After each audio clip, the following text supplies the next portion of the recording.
Welcome to Multifamily Revealed, a special podcast mini-series where we take you inside the journey of acquiring Emerald Point, a 76-unit multifamily property. I'm Anita Wong, real estate investor, syndicator, and your co-host. And I'm Edison Miguel from Blue Ember Partners and your co-pilot for the series. We're here to pull back the curtains on what it really takes to close a multifamily deal like this. So grab your favorite drink, get comfy, and let's dive in. Welcome back, friends, to another episode of the Emerald Point mini-series. I am Anita Wong of Give Rise Capital and the co-host of the SARE podcast. And I'm Edison Miguel from Blue Ember Partners, and we're so glad you're all here to join us today. If you tuned into the SARE podcast before, you've likely heard from our good friends Paul and Ashley, or if you're really in the know, Don Peebles and sister Ashley. But what you may not know is that they are not just esteemed guests and industry titans, but they are also key partners that we worked with on our recent deal, Emerald Point. One of the most important parts of any deal is the loan. Securing a loan is, in essence, securing the largest investor in your deal. For Emerald Point, we secured a 10-year Freddie Mac small balance loan with 75% loan to value with a fixed rate of 6.2% and an interest-only period of 3 years and closed the deal in 95 days. This was a novel experience even for our mentor, Tony Lin. Despite his investment in 4,000-unit portfolio, the enhanced due diligence process and Freddie Mac's newly established physical risk readiness department brought unique challenges. For this episode, we'll talk with Paul and Ashley about these terms, the history of lending on this deal, the characteristics of Freddie and Fannie Mae, and what we should be seeing for 2025 lending landscape. Without further ado, let's jump into it. Hello, and welcome to the podcast, Ashley and Paul. So excited to have you. Say hi. Hello. Good to see you. I'm so excited to have you back because I was listening to a few of our previous episodes back in season 2, and how far we have come. I think our last episode, which was in June of 2023, we were kind of talking about how the deals were going to fall out of the sky, and people were going to, there's going to be so many deals we wouldn't even know what to do with. And now fast forward, we're in a different place now, and you've helped us secure our deal, right, of Emerald Point. Congratulations, by the way. You're about 90 days in now, right? I feel like we've entered our next stage of relationship, guys. so I'm pretty happy all that. So now, before we jump into the nitty-gritty of the Emerald Point deal, Paul, can you tell us about your history in particular with Emerald Point?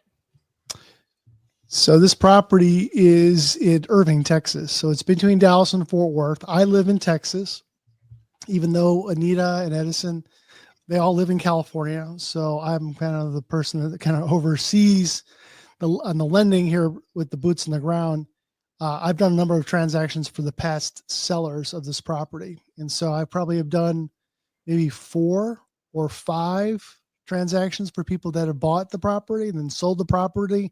And now Anita and Edison have purchased the property. So I've seen for the last maybe 20 or 25 years of seeing buyers and sellers on this property. So to me, it's a great property. If this is the kind of the first property you want to get into, I think that this is probably the lowest risk type of property to get into, because I was going through the list of some of the people that we've done loans for in the property. And it sometimes people make decisions whether they're wanting to, when they first get into a property like this, do they want to say, hey, listen, I don't like this multifamily business and I want to get out. So they kind of put their big toe in the bathtub and they make a decision where I'm not going to do this. Or then the other side is, man, I love multifamily. And I went through a list of the people that have owned this property in the past. And one of the people I did a loan for went on to buy, not a small building like this, but went on to buy 15,000 units. So this is a good training wheels to start your multifamily life. And it gives you that sense whether you want to do it or not. Yeah, Paul, can you kind of tell us? Oh, go ahead. No, I love that because I'm actually, when I was doing the due diligence on this property, I was digging up some of the old information, which is kind of hard to come by. It's not like a MLS kind of situation where you Right. It's can not. dig it out. But I was trying to contact this syndicator who owned the property. I think like I want to say like 7 or maybe 8 years ago, something like that. Sure. I couldn't get in touch with him because he was actually like at a conference with Prime Minister Modi, and I was just like, "Oh my gosh, this is the Yeah. stepping So I know, stone into I becoming know that exactly guy." who you're talking about. And Yeah. that's the guy that owns 15,000 Oh, units. wow. Well, needless to say, he did not respond to me, but I was so impressed by his work. That's great. So hopefully, we're gonna be, shaking hands with Prime Minister Modi in another, 10 years. So that's our dream, right, Edison? Yeah. Go So, ahead. Buck, so this is a great property to kind of learn on, to try to stretch your toes and your feet to kind of figure out this is something that you want to go in and do maybe a lot more. So usually start off with a 70 some unit building, and then you work up to 150, then 210, and maybe 250. You kind of gradually work your way up over a period of time. You don't do it typically automatically. You do it over a series of steps. Edison, go on. I cut you off. oh, no worries. Can you kind of tell us about Emerald Point and how it's actually transformed over the years, and what makes a great starting property for a new syndicator? Well, a property that it doesn't have to be in a big town or a small town. It has to be a marketable property, meaning that there's a lot of transactions that have happened in the property. And then a lot of transactions for me is maybe a deal that is traded, transactions traded maybe 3 or 4, 5 times over the last 20 or 25 years in the marketplace itself. So I want to know that if I get into the deal, I'm not going to be handcuffed or trapped into the transaction. So Michael Becker's rule number 1 is just make sure you don't buy in a geographically troubled demographic. So buy in an area that you can, if you do need to get out, that you can get out, that you're not trapped in that demographic. Make sure you're buying a property that either you want to try to manage yourself, if it's a smaller property, or if you're buying a property like this where you have typically a manager that's managing your business, that's working that property on a day in, day out basis, and then you have a maintenance person. So this property is big enough that you can spread those costs over the number of units. So if you had a 15 or 20 unit building, it's kind of tough to have even one person work a property of that size. But once you start getting up into the numbers of units, you can start spreading that cost over the numerous people that you could have in the property. So if you have say a 300 unit building, you may have 4 people on the inside and 3 people or 4 people on the outside. When I mean outside, I'm talking about maintenance crews and porters, the people that come in and clean up the unit after somebody has moved out. So you want to find a property that has size. This property is kind of the in-between a big property and a middle-sized property. And so this is good for somebody that wants to own a business, because Edison and you, Anita, you're not on the property every day. You don't even have keys to the front door, I'm imagining. So you're not in checking the mail, checking the everything. You're not answering the clients or the tenants' calls. You're the ones that are managing the manager, managing the management company. So that's what I like. When you're first getting in, I want you to do 2 things when you get in.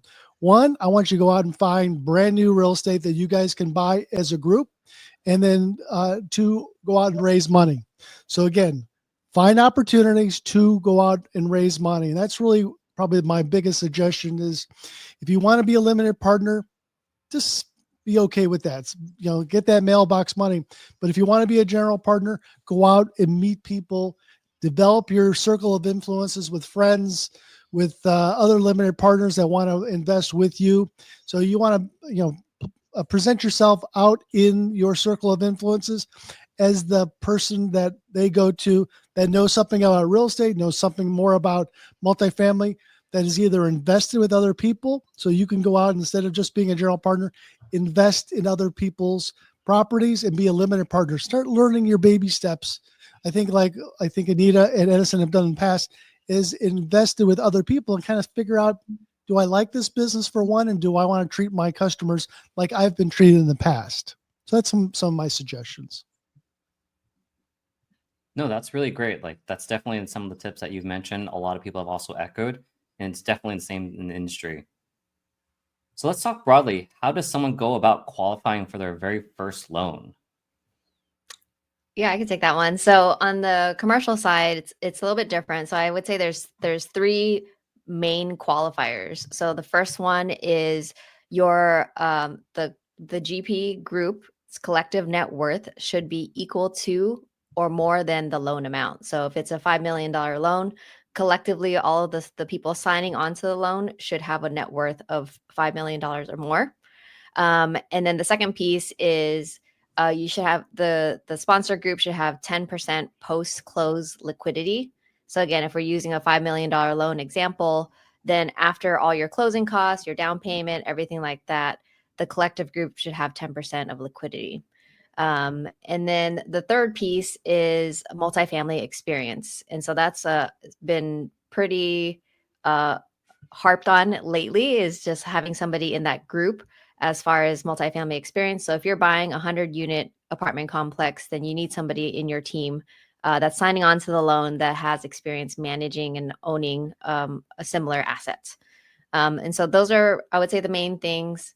And then I guess kind of transitioning more to just like qualification. So most lenders, even if it's a bank lender, a bridge lender, or an agency lender, they're going to look for these kind of three main criteria. That's right. So you kind of harped on a little bit about different types of lenders. What are kind of the different types of loan products out there that a person can look into?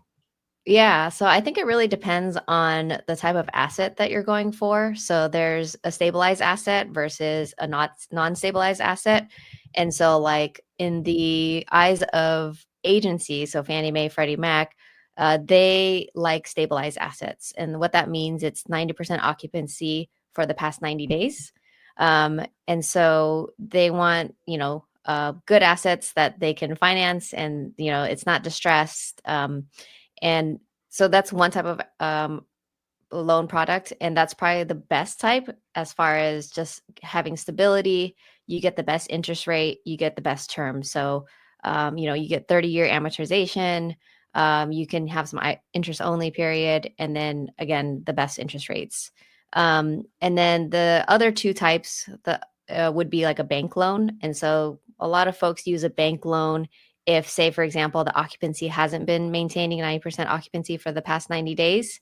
And so some folks will go with a bank loan to stabilize the asset and then refinance into an agency loan later.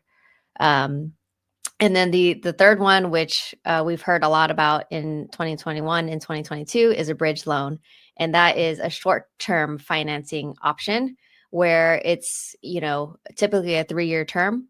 And the focus is, you need to rapidly stabilize this asset and refinance out of that bridge loan. And so that's challenging if you have a 3-year time period and market conditions change. That could be a challenging loan to get out of, essentially. So. And then about Fannie Mae and Freddie Mac, what are the main differences between these two loans that borrowers should understand? Yeah, I would say the main difference, I think there's two. So the first one is Freddie Mac tends to be more friendly to newer investors. And so I know that you guys did a Freddie Mac loan for Emerald Point. And so they're a little bit more lenient to newer investors, and their loan is also newer to friendly to newer investors. And then also the main difference would probably be the interest rate lock period. So at application, when you submit and sign your application, you can lock your interest rate with Freddie Mac, whereas Fannie Mae, it's a floating rate until closer towards the end of your due diligence period. And then that's when you can determine if you want to do a rate lock, or if you can lock in the rate. And so I think the challenge there is with interest rates kind of changing pretty often. Some folks get weary about getting a Fannie Mae loan.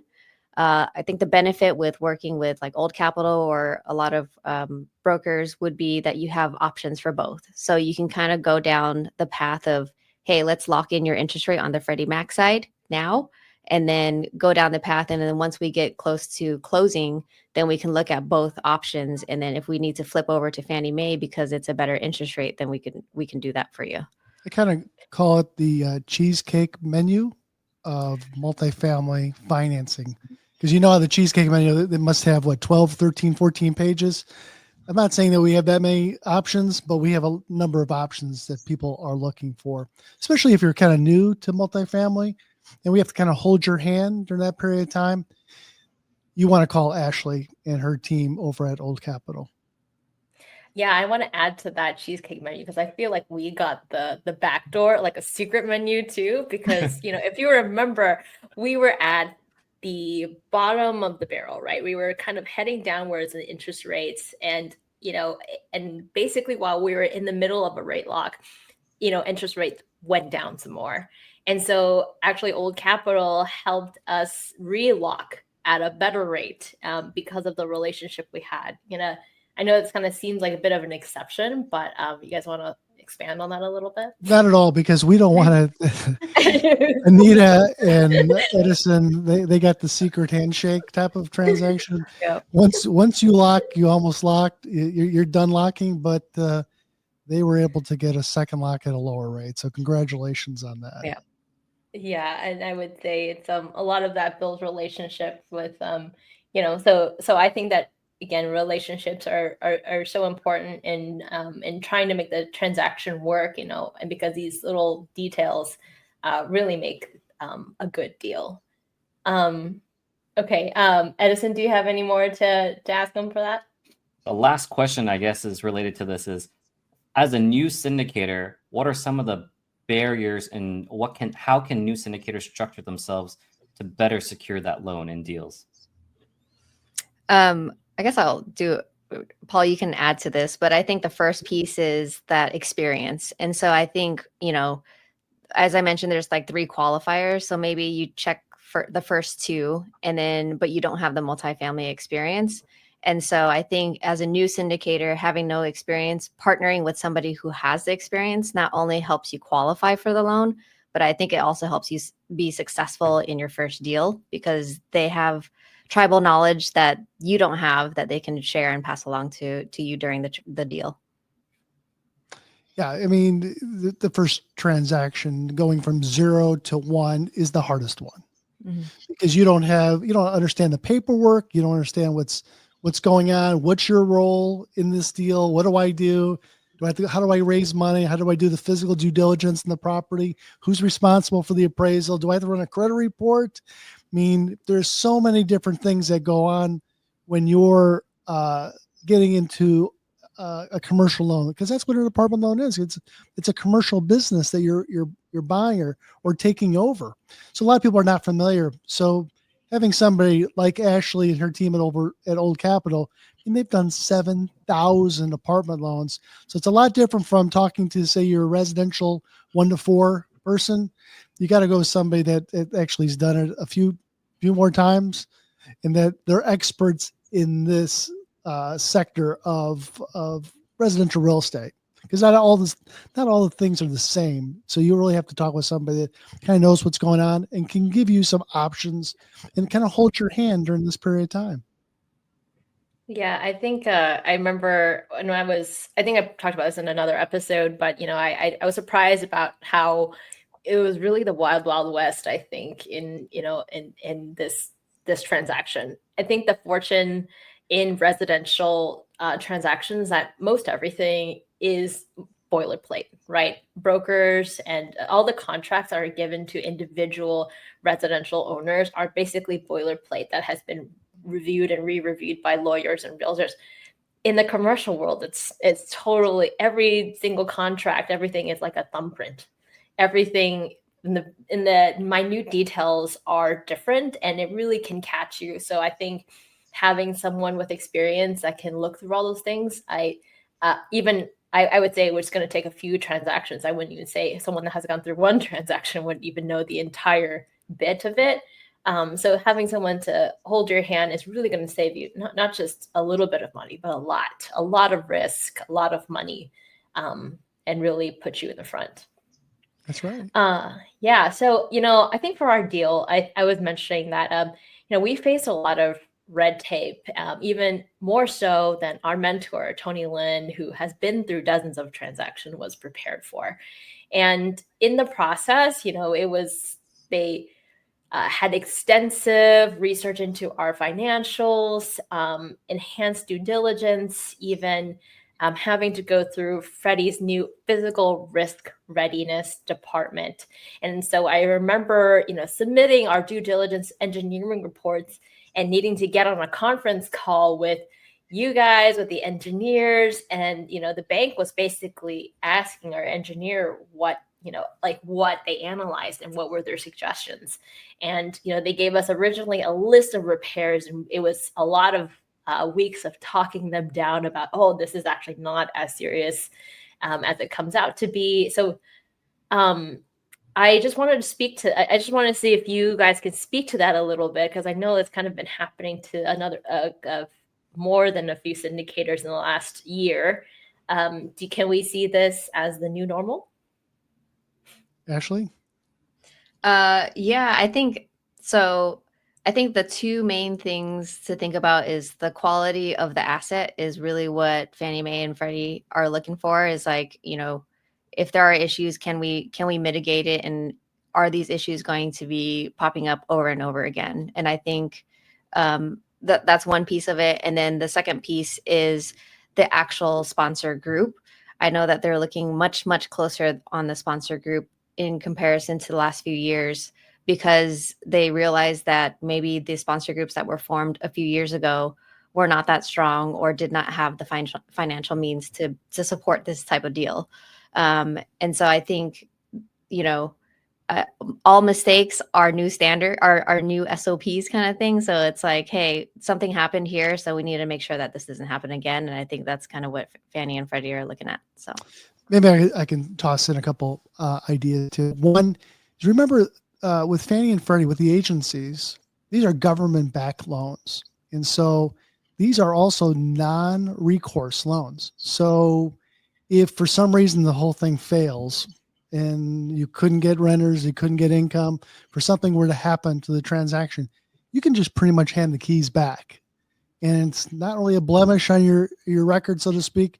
Fannie may not do a loan with you in the past, but there's no personal liability that if they have to sell the property for less than what's owed against the property, if provided there's no fraud or omission of stuff, they're not going to come after you. So they want to make sure that they understand a little bit more about who you are, because the only thing they have for collateral is not so much your wallet, but they only have the real estate.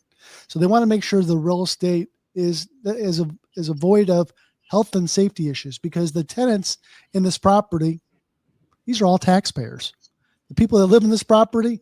And so Fannie Mae wants to do what's best, not so much for the borrower, yes, but for the U.S. taxpayers. So they want to make sure that you're providing them affordable, comfortable, and safe housing. And that's why they're always wanting to make sure, what's the condition of the asset? Is there anything that we should be aware of?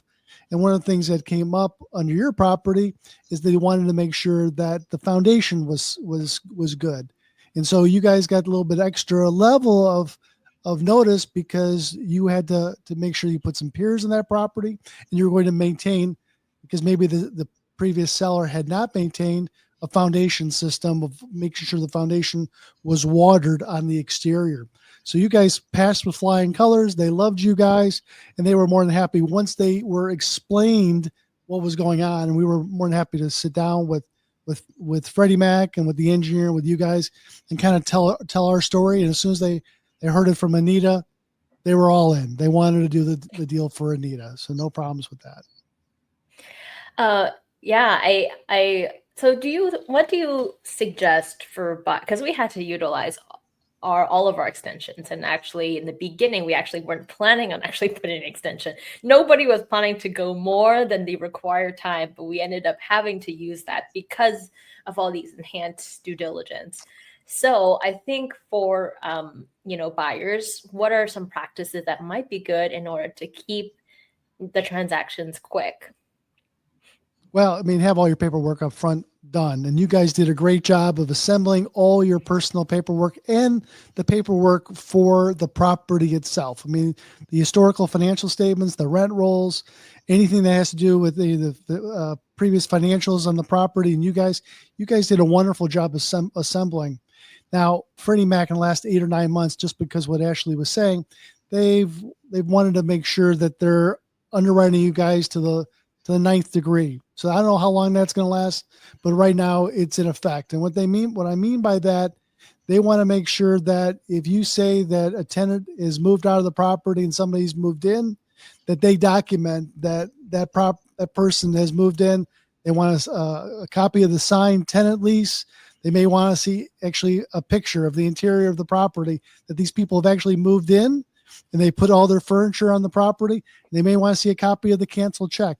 So there's a couple things that we hadn't had to do back 6 to 9 months ago, but they're asking for it today. Just because, a lot of people got into multifamily, that got on the bandwagon, and they probably may have not. They said they were going to put money into the property. They may have never put money into the property. These properties are like living, breathing people. You got to keep on putting money back into the property itself, because if you don't, it's going to fall apart. So Fannie Mae and Freddie Mac, they're concerned about the condition of the asset. So that's really why I think that they're more concerned, and how you can be prepared for it is just be flexible. So when you have a contract, let the seller know that you're getting agency financing, that you may need to have the extensions. And if you put the extensions in there, there may be a 15-day extension. There may be another 30-day extension. So make sure that you talk with your lender, make sure you talk with your attorney, to put your real estate attorney specifically, to put all those extensions in writing up front, and then just, go with a happy mind that this thing's going to work. It's going to close eventually, and they will. So if you get wound up around the axis, you will freak out. Don't do that. Talk to your neighborhood loan officer over at Old Capitol. They're more than happy to explain and go into more detail about what's going on. Yeah, I echo the organization and getting your paperwork too. I think on the seller side, I think it would have definitely helped if I think the thing that sometimes new sellers maybe don't really always know is that they have to keep their foot on the pedal at all times, and this also applies to even great point. Yeah. And even just the paperwork too, right? If you're preparing to sell, you really need to have all your ducks in a row, and to make sure that it's going to be the property is still kept up with quality tenants for the entire escrow period, and then plus extension. Anita brings up certainly a very valid point, is that we just don't underwrite this transaction on the front side of the deal. We underwrite it up until the point that we almost close. Meaning that we're looking at updated rent rolls to see if, a period of 60 days or 65 or 70 days that may take to close this deal. There may be tenants that leave. There may be tenants that come in, and you want to have to be updated all the time. Also, too, you got to make sure that the seller, just like what you said, may not be familiar with what is important on your loan. We can't have a bunch of charge-offs where people didn't pay their bills or forgot to pay their bills. They lived there, and all of a sudden there's a big balance of non-collected income, and all of a sudden the lender comes in, they want to charge it off, and then all of a sudden we get an operating statement that shows that they charged off, $12,000, and we have to annualize it, and it becomes a big number, and we may cut our loan dollars. Open communication and dialogue is such an important point. Is do not think that once we underwrite the deal, we say it's getting close to be approved, we actually don't approve it until almost a day or two before we close. So just know that going in with wide eyes is that tell the seller to keep the property occupied, collect all the rents. If there's a vacancy that leaves, make sure you fill that, just like a hole in a dike. Just continue to have that property well occupied, and maintain the asset. A lot of the times that the seller thinks, well, I've already signed the contract, and now I'm told my staff that we're going to be selling the property. And all of a sudden the staff stops collecting rents or stops maintaining the asset. Wrong. Don't do that, because your occupancy is going to go down. The quality of the tenant is going to fade. You got to financially incentivize these management people that are managing the property for you. Stay on the property until the very day that that loan closes. Yeah, and I would even say too is to I think the open communication is something definitely really important, because with enhanced due diligence, this means that they really need to comb through everything. So we actually had to send engineers on site multiple times, and that every time you invite someone to come on the property, tenants get real suspicious. So always making sure that it's I understand that it's sensitive on both sides, but it's sort of like if we make sure that we're openly communicating, that we don't have to be on site as often, but we just need to have our thorough information in order to secure the loan that we need. Yeah. Help me help you get all your money out of this deal, Mr. Seller. Yeah. Exactly. All right. Time for rapid fire questions. You've been on here before, yes. I haven't seen that before. That's pretty good. So we have 3 questions for you, and so each have about 15 seconds to answer the question. I will start with Ashley and then go with Paul. Okay, so Ashley, what is something every syndicator should know but they don't? Ooh, that's an interesting one. So if you're gonna make an LOI on a property, you need to go see the property in person, because the broker will ask if you've walked the property, or who any interested decision maker has to walk the property. Good answer. Paul. Same question? Yep. What is something every syndicator should know but they often don't? Underwrite the property. That's the biggest thing. They don't know they need to underwrite the property. So they look at it on a price per pound basis. I mean, when we were selling properties back, say 20 years ago, and this was right at the kind of the Great Recession or so in 2000, whenever, people were buying properties that were $17,000, $18,000 a door, and people out of California were like, "Oh man, that's crazy." And people were like, how do you get hurt at $17,000 a door? Well, you can get hurt at $17,000 a door because you haven't underwritten the deal and understand truly what the expenses are and what the income is. So underwrite these deals where you think it's a deal. Everything's a matter of perspective. So if you have done a couple of these deals, sit with somebody that's done a couple more and have them analyze your underwriting and see if it makes sense, because your perspective may be this way is how I run a single family home or two versus a multifamily business and how that works. So learn underwriting, learn expenses, and be honest with where income is coming in at. Great. Okay, Ashley, what is a key trait of a successful syndicator that separates the good one from the bad ones? I think there's 2 that kind of blend with each other. So transparency and communication.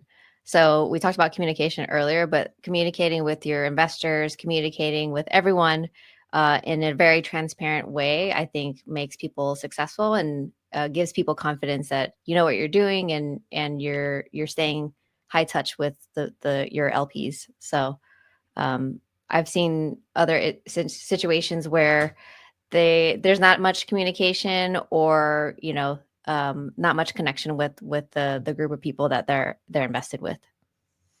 I can't say that strong enough to what Ashley is saying. Communication is the key in syndication. I mean, is you are the CEO of the corporation. If you're a general partner, a key principal, the deal sponsor in this transaction, you have a bunch of limited partners that are counting on communicating, listening what's going on, because if you are not talking to them, they think that you're stealing from them.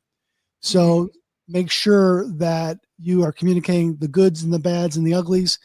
I think there's a lot of good syndicators out there that are on WeChat, and they send that out to everybody on what's going on, and they let people build upon the questions. And so I know one syndicator that uses the WeChat. Question comes in, he goes out and takes pictures, and everybody can see what's going on. So I'm a big believer in overly communicating of what's happening, because again, if people don't think that you're working in their best interest, they think they're stealing from them. So make sure you overly communicate about what's going on. That's a great one. Okay, Ashley, what is one unwritten rule that syndicators should know?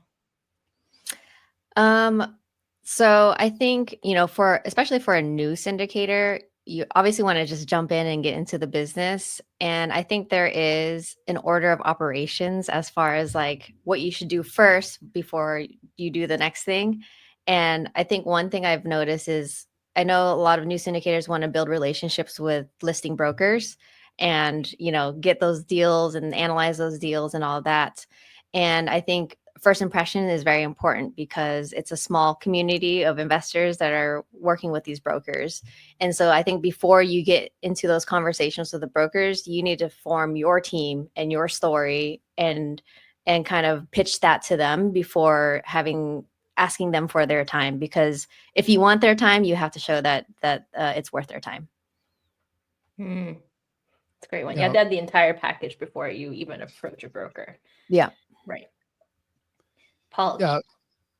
I would also tell you that once you go from 0 to 1, you become the prettiest girl at prom in terms of with all these brokers. They all want to date you because they know that you've done one deal and you can do 2 or 3 deals. So going from 0 to 1 is the toughest thing, but going from 2 to 3 to 4 becomes a lot easier knowing that you can close. And so look to become the prettiest boy or prettiest girl at prom by closing the first deal. Yeah, I like that. Edison, we're the prettiest girl at prom. So you are. I would echo that too. I kind of think, I think your reputation, it's a very, very small community, right? It's about your reputation, your ability to close. And people remember you almost by principle. Not even like if I brought a deal to you and it was within your criteria, were you able to dive into it seriously? So I think that, you are worth as much as your word in commercial real estate. So, it's not a residential broker kind of situation. There's a lot more, and you can't just ditch one for the next one because they all talk to each other. So if you take a look at and I've mentioned this before, but Dallas Fort Worth is a huge market. Let's say there's 7 or 8 million people, and let's say there's 60,000 residential 1 to 4 unit real estate agents. In the multifamily side, any idea how many multifamily real estate professionals are out there in investment sales that sell apartment buildings? It feels like 10. It's like 10 or 20. Actually. And that's really? It. And that's it. So you piss somebody off. That gets around the clubhouse really quick.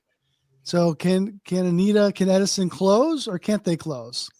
So it's important to communicate that you're a closer, and then also partner up with people that have a good reputation too in the marketplace. So Anita and Edison, they partnered up with a gentleman that's a syndicator that the market knows.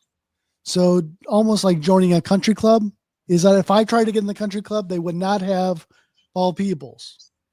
But if I know Edison is well liked at the country club and he's a member of the country club, I can get in on Edison's coattails. And by the way, that's what I plan to do, Edison, at your country club. I'm going to call you at your country club to get into your country club. But that's how it is in multifamily. You have to leverage somebody else's relationship that has a good relationship out there and figure out who those people are. Definitely. A few key takeaways that really stood out to me, really taking those baby steps for your first deal, really putting yourself out there and really meeting people and finding those opportunities and partnering with experience. And actually the one that really resonated with me, Paul, was over communicating. And that was definitely something that a lot of our investors were also very interested with every little detail that happened with our property. Really want to thank you, Paul and Ashley, for being on our podcast. And if our listeners want to get in touch with you, how can they do that? They can call Ashley. Yeah, so you can reach out to me on Instagram. I'm on all social media. So it's @_ashflow. So it's like cash flow without the C. And then my email for Old Capital is acao@oldcapitallending.com. CAO. That kind of AC, not the thing. Acao, yeah. ACAO. Yeah, Yeah. not the other Acao. All right. Thank you so much. It was so great having you. See you guys next time. See ya. Thank Thanks, you. guys.